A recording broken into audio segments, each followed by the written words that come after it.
नमस्कार मंडळी, माझे नाव मानव सोळंके, इयत्ता 9वी, जिल्हा परिषद माध्यमिक शाळा उत्तम सरा.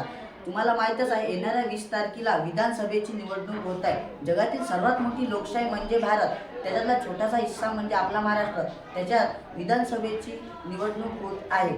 लोकशाहीचा पाया भक्कम करण्यासाठी तुमचे मत आवश्यक आहे. यासाठी आपण मत दिलेच पाहिजे.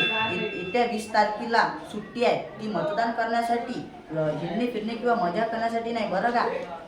तुम्हाला एक गंमत सांगू का. एका उमेदवाराने काय केले, त्याच्या ड्रायव्हरला मतदाना दिवशी सुट्टीच दिले नाही व त्या ड्रायव्हरला मत करता आले नाही व तो उमेदवार एका मताने पडला.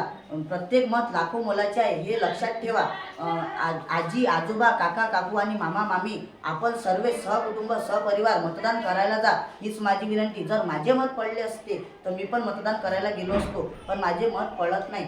माझी फक्त एवढीच विनंती आहे की आपल्या संविधानाने आपल्याला मतदान करायचे हक्क दिले आहे, तर तुम्ही मतदान करायला जा.